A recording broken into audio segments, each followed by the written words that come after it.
मैं ज़िक्र कर रहा था कि पश्चिमी दार्शनिक हुए हाइडेगर नाम के, 20वीं शताब्दी की शुरुआत में ही जर्मनी की बात है। जब जर्मनी विश्व युद्धों की दुनिया में आ गया था, उस समय की बात है। उन्होंने एक बड़ी गहरी बात कही। उन्होंने कहा कि हम लोग ज़िंदगी जीते रहते हैं, किसी से लड़ते हैं, किसी से प्यार करते हैं, फिर झगड़ा करते हैं, लड़ते हैं, सफल होते हैं, किसी को हराते हैं, किसी से हारते हैं। हारते हैं तो नफ़रत पाल लेते हैं, हराते हैं तो ये भाव मन में आता है कि मैंने हरा दिया, मैं विजेता हूँ। इसी सब तिकड़म भरे अनुभवों को हम मिला के एक शब्द बोलते हैं ज़िंदगी, लाइफ़।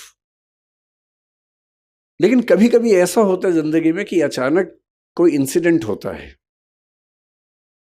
वो इंसिडेंट क्या होता है, जैसे मान लीजिए कि मैं और मेरा दोस्त सड़क पे जा रहे हैं, अचानक एक ट्रक की कार ब्रेक फेल हुई, उसे टक्कर मारी और मेरे साथ जो मेरा दोस्त था, उसकी मौत हो गई और मैं बच गया। अब जो मुझे एहसास होगा, उस एहसास का मतलब है नथिंगनेस, शून्यता। उस मोमेंट पे, उस क्षण में ये लगता है कि क्या है ज़िंदगी में ऐसा? और मैं जो इकट्ठा करने में लगा हूँ, मैं जो ताकत के पीछे भाग रहा हूँ, मैं जिस 8 साल बाद की प्रमोशन के लिए अभी से रात-दिन जुटा हुआ हूँ, ये सब तो 1 सेकंड का खत्म होने वाला खेल है। जिस ज़िंदगी का 1 सेकंड बाद का अता-पता नहीं है, भरोसा नहीं है, कल सुबह मैं उठूँगा भी या नहीं, ये भी नहीं पता है। और मैं ऐसी ज़िंदगी जी रहा हूँ जो 10 साल बाद मैं ये बन जाऊँगा, 18 साल बाद मेरी प्रमोशन ये होगी, मैं सेक्रेटरी बन जाऊँगा या मैं हाई कोर्ट का जज बन जाऊँगा। इस अनुभव में जो लोग थोड़े ज़्यादा सेंसिटिव हैं, संवेदनशील हैं, वो इस अनुभव को झेल नहीं पाते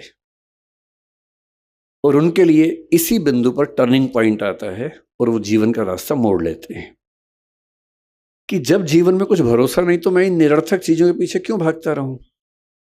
क्यों ना मैं किसी ऐसी सार्थक चीज़ की तलाश करूं जो अंततः मुझे सुकून देती हो। और हम जीवन क्यों जीते हैं? मैं दर्शन विषय का विद्यार्थी हूँ, पढ़ाता भी हूँ। भारत के, दुनिया के सब दार्शनिकों को पढ़ने पढ़ाने की प्रक्रिया में मैंने पाया कि अंततः सभी के मन में एक ही बात है, अलग-अलग शब्दों से कहते हैं, और वो ये है कि जीवन का अंत इसी बात पे है कि मुझे सुकून मिले, मुझे आनंद मिले, मुझे सुख मिले। और सारे भौतिक सुखों के बाद देश की राजधानी की सारी ताकत को देखने समझने के बाद अगर उससे ज़्यादा सुकून बारडोली के आश्रम में है, तो इसका मतलब है कि जीवन का सही अर्थ तो यहाँ आके खुलेगा, वहाँ तो नहीं खुलेगा। तो मैं बहुत कृतज्ञ हूँ सिंघवी साहब का, डॉक्टर साहब का। कहाँ गए डॉक्टर साहब? हाँ, डॉक्टर साहब आपका बहुत कृतज्ञ हूँ कि आपने, अब मैं आपसे कोई काम नहीं बोलूँगा कि मुझे इलाज करवा दीजिए, वो मैं कभी नहीं बोलूँगा।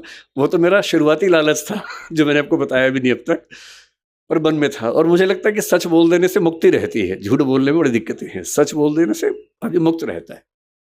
तो मेरा शुरुआती आपसे जो संवाद था वो लालच की बदौलत था। अब तो हम अच्छे दोस्त हो गए हैं। तो मैं कृतज्ञ हूँ कि आपने मुझे यहाँ बुलाया और इतने सुंदर संसार के बीच में आने का मौका दिया। मैंने जब स्कूल को देखा, मुझे लगा कि टैगोर, महात्मा गांधी और पटेल जैसे एक हो गए हों। टैगोर के शांति निकेतन में जो सबसे सुंदर कॉन्सेप्ट मैंने देखा कि क्लासरूम के अंदर पढ़ाई नहीं करनी है, पेड़ के नीचे बैठना है, खुले में बैठना है, प्रकृति में बैठ के पढ़ना है। मैंने देखा कि यहाँ क्लासरूम में चेयर्स हैं ही नहीं, केवल छोटे से स्टूल है, वो उठाना है और पेड़ के नीचे चले जाना है, और जहाँ मन करे वहाँ बैठ के पढ़ना है। क्यों एक चार दीवारी के अंदर बैठ के ही हम पढ़ाई करेंगे? महात्मा गांधी ने एक बहुत अच्छा विचार दिया था बुनियादी तालीम का, बुनियादी शिक्षा का, जो स्वावलंबन में जोर देता है, स्किल्स की ट्रेनिंग पर जोर देता है, मातृभाषा में शिक्षा पर जोर देता है। और मैंने पाया कि वो सारे के सारे सिद्धांत इस स्कूल के अंदर ठीक वैसे ही चल रहे हैं। और सरदार पटेल का तो आशीर्वाद जैसा आश्रम को मिला ही है, तो उनके प्रति तो कृतज्ञ होना वैसे भी बनता है। दूसरा, मैं थोड़ा सा, मुरारी बापू साथ में हैं, उनका जिक्र करके फिर मैं अपने मूल विषय पे आता हूँ, सरदार पटेल पर। मेरा आज तक ऐसा सौभाग्य नहीं हुआ कि मैं किसी कथा में जाके सुन सकूं, पर और मैं बहुत संदेह करने वाला व्यक्ति हूँ, मैं बहुत विश्वास करने वाला व्यक्ति हूँ नहीं। मैं ईश्वर को लेके भी उतना आग्रही नहीं हूँ। मुझे फ़िलॉसफ़ी पढ़ते-पढ़ते ज़्यादा संदेह मन में रहता है, बहुत ज़्यादा। ईश्वर भी हैं या नहीं हैं तो कैसे हैं? वो सब सवाल मेरे मन में बहुत ज़्यादा चलते हैं। पर मैं नास्तिक नहीं हूँ, मैं अज्ञेयवादी हूँ। अज्ञेयवाद का मतलब होता है कि मुझे पता नहीं ईश्वर हैं या नहीं हैं तो कैसे हैं, पर मैं ये संभावना मानता हूँ कि वो हैं, और अगर दुनिया चल रही है तो हो सकता है कि उन्हीं की बदौलत चल रही होगी।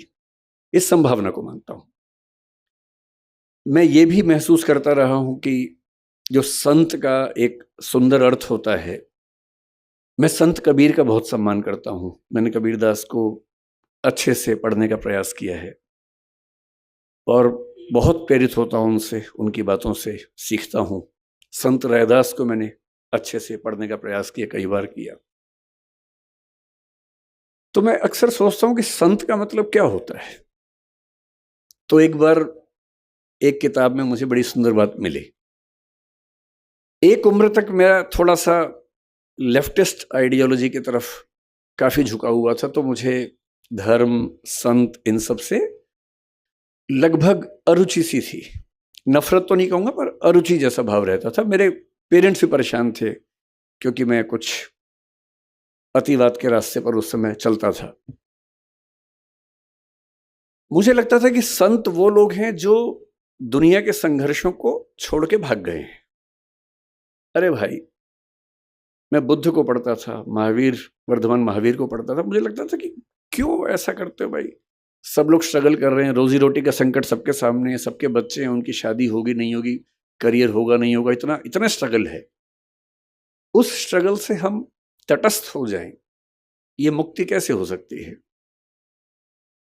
फिर एक बार मेरे हाथ में किताब लग गई, क्योंकि मुझे किताब पढ़ने का शौक है और मेरे सबसे अच्छे दोस्त अगर कोई हैं तो किताबें ही हैं। और एक किताब इसी विषय पर मैंने पढ़ी कि संत होने का मतलब क्या होता है। तो उसमें बड़ी सुंदर एक व्याख्या थी कि संत वो नहीं है जो दुनिया की मुख्य धारा से भाग गया है। संत वो है जो जानता है कि अगर वो मुख्य धारा में उतर गया तो शायद सबको हरा देगा, पर वो उतरने से पहले ही जानता है कि सबसे जीत के भी कुछ हासिल नहीं होगा।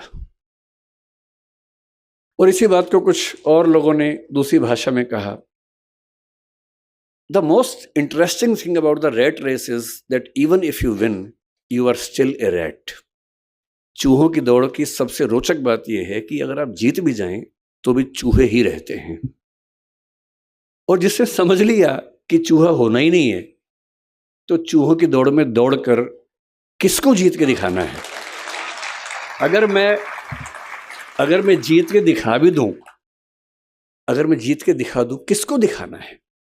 क्या कोई इतना महत्वपूर्ण है कि उसको दिखाने के लिए मैं अपने 10 साल खराब कर दूं या 20 साल खराब कर दूं? क्यों दिखाऊं? और अंततः तो साक्षी भाव से खुद को ही देखना है। और यदि मैं अपनी चेतना के सही रास्ते पे नहीं हूं, तो दुनिया की नज़र में कितने भी सही रास्ते पे हूं, वो सही रास्ता कैसे हो सकता है? मेरा सही रास्ता तो मेरी चेतना, मेरी अंतरात्मा तय करेगी। और यदि मेरी अंतरात्मा इस बिंदु पर सुकून महसूस करती है कि मुझे उस चूहों की दौड़ में शामिल होना ही नहीं है, तो नहीं होना है। और मैं कल से, मुझे डॉक्टर सिंघवी साहब ने कई जिक्र किए बापू के, कि कैसे उनकी कथा में लोग, और गुजरात के लोग कितने दानी हैं वो भी पता लगा। सूरत के बारे में विशेष रूप से पता लगा कि 50 करोड़ 100 करोड़ का दान हुआ, एक अस्पताल बन गया। फिर कथा हुई, फिर 125 करोड़ का दान हो गया, इससे एक और अस्पताल बन गया। इतना कंट्रीब्यूशन तो बड़े बड़े मंत्री, नेता और आईएएस नहीं कर पाते तो उससे लाख गुना अच्छा है कि हम संत बन के ही अपना काम करें और समाज के लिए जो कर सकते हैं वही करें। तो मैं बापू बहुत कृतज्ञ हूँ कि मैं तो इस लालच में था कि मैं ज़्यादा सुनूंगा, पर मुझे बताया गया कि मुझे सुनाना ज़्यादा है, सुनना कम है। ये वैसे ज्यादती है, बहुत बहुत ज्यादती है आपकी कि मुझे ज़्यादा समय दिया आपने और बापू कम बोल रहे हैं। इसका उल्टा होना चाहिए था, पर ठीक है, आपने अपना कुछ मुझे सोची होगी इसके पीछे। अब मैं सरदार पटेल पर आता हूं, जो मेरा मूल विषय है। सरदार पटेल के बारे में आजकल जब लोग बोलते हैं तो एक अजीब सा भाव बहुत प्रचलित हो गया है कि जब तक हम महात्मा गांधी और नेहरू जी की 4 बुराइयां ना कर दे, लोग वो सोचते हैं कि पटेल की तारीफ हो नहीं पाई ठीक से। तो मैं उस तरह का आदमी नहीं हूं, मैं पहले स्पष्ट कर रहा हूं। आप अगर ये उम्मीद कर रहे हैं कि मैं गांधी जी को 4 लाइनें सुनाऊंगा और नेहरू जी के बारे में 4 गलत बातें बोलूंगा, मैं ऐसा नहीं करूंगा। मेरा मानना है कि एक बहुत बड़ी लड़ाई एक व्यक्ति नहीं लड़ता है, एक टीम लड़ती है। और टीम में हर व्यक्ति का अपना चरित्र होता है, अपना व्यक्तित्व होता है, अपनी भूमिका होती है। हम ये नहीं कह सकते कि एक ही व्यक्ति पर्याप्त था, बाकी सब यूं ही थे, ऐसा नहीं। सबकी अपनी अपनी महत्ता थी, अपनी भूमिका थी। एक बहुत बड़े रंगमंच पे हर व्यक्ति का अपना किरदार होता है और उस किरदार को करीने से निभाना, यही उसकी महानता होती है। मैं ये जरूर मानता हूं कि सरदार वल्लभ भाई पटेल जितने सम्मान के हकदार थे, उतना हमारी पीढ़ियों ने उनको दिया नहीं। ये हमारी पीढ़ियों पर लानत की बात है, ये मैं ज़रूर मानता हूँ और ये हमें सुधारना चाहिए। क्यों सुधारना चाहिए? मैं कुछ ऐसी बुनियादी बातें आपसे कहूँगा। क्योंकि मैं यूपीएससी के लिए पढ़ता पढ़ाता हूँ, तो इतिहास पर लंबा लेक्चर देना तो सामान्य बात है, पर आज जो ऑडियंस है, मैंने पूछा पहले कौन लोग रहने वाले हैं, तो बताया कि स्कूल के बच्चे होंगे, कुछ समाज के लोग होंगे। तो मैं ये मान के आया था कि हमें बहुत आसान बातें करनी है, मुश्किल बातें नहीं करनी है। मुझसे कोई पूछे कि सरदार पटेल को आप किस रूप में देखते हैं, बल्कि आज से 4-5 साल पहले मेरी माताजी का देहांत 2018 के अंत में हुआ, नवंबर में। और जब ऐसा हुआ तो स्वाभाविक सी बात है कि मेरे पिताजी, जिनकी उम्र लगभग 80 साल है, वो काफ़ी अकेले हो गए थे, टूट से गए थे। वो भी बहुत एक्टिव हैं, पढ़ते लिखते हैं, किताब हर महीने एक किताब लिखते हैं, एक मैगजीन निकालते हैं। मुझसे ज़्यादा युवा हैं, मैं तो उनकी तुलना में बूढ़ा हूँ। तो मैंने उनसे पूछा अगले साल, मैंने कहा पिताजी आपका जन्मदिन आने वाला है, मतलब माताजी की मृत्यु के शायद 3 महीने बाद की बात, 2 महीने बाद की बात है। तो मैंने कहा आपका जन्मदिन आने वाला है, आप क्या चाहते हैं, कैसे मनाएं? मुझे लग रहा था कहीं वो ये ना कहे कि मेरा मन नहीं है मनाने का या कुछ ऐसा।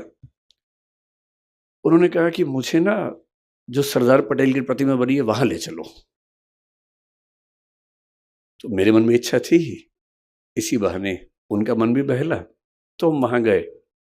और वहां जो बच्चा उस समय एसडीएम था, उससे बड़ा सहयोग किया। आज वो बल्कि आया भी है, शायद मुझसे मिलने भी मिलेंगे मुझे, वो थोड़ी देर में आएंगे। मेरे बड़े अच्छे दोस्त बन गए वहां उस दिन सब लोग। उस दिन में म्यूजियम देखा।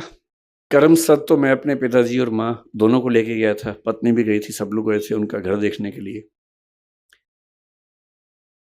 तो कोई मुझसे पूछता है कि सरदार पटेल को लेकर आपके मन में क्या भाव सबसे पहले आता है? मेरे मन में एक ही भाव आता है कि नेतृत्व का जो गुण किसी व्यक्ति में सबसे बेहतर हो सकता है, सबसे बेहतर हो सकता है, उसकी साक्षात मूर्ति देखनी है तो मैं सरदार पटेल को याद करूंगा। अगर मुझे किसी एक व्यक्ति का नाम बोलना हो तो सरदार पटेल का नाम बोलना चाहूंगा। क्यों बोलना चाहूंगा? उसकी वजह अलग हैं, शायद वो वजहें थोड़ी सी इतिहास में आपको अलग लगे, पर मैं आपको 2-3 वजहें बता के बात समाप्त करूंगा। और क्योंकि मुरारी बापू हैं, राम कथा वो करते हैं, तो मैं बीच बीच में भगवान राम का जिक्र भी लाऊंगा ताकि थोड़ा सा पर्सपेक्टिव और सही तरीके से हम समझ सकें। भगवान राम के बहुत सारे रूप हैं। वाल्मीकि के रामायण में अलग रूप है, भवभूति के उत्तर रामचरित में अलग रूप है। उसके बाद गोस्वामी तुलसीदास ने जब लिखा रामचरितमानस, उसमें काफी नया रूप वो लेके आए। और जो अवतारी राम थे वो मर्यादा पुरुषोत्तम राम बनकर हमारे सामने आए। और जिन राम को हम जानते हैं वो आमतौर पे गोस्वामी तुलसीदास ने जिस राम के चरित्र का निर्माण किया, उनको हम ज्यादा जानते हैं। मैं हिंदी साहित्य का विद्यार्थी भी हूँ, हिंदी साहित्य में उसके बाद भी चीजें होती रही हैं। 20वीं सदी की शुरुआत में महात्मा गांधी के समय में ही मैथिली शरण गुप्त ने साकेत लिखा, उसमें राम का नया रूप सामने रखा, जिसमें वो प्रश्न कर रहे हैं, राम तुम ईश्वर हो मानव नहीं हो क्या, या राम तुम मानव हो ईश्वर नहीं हो क्या?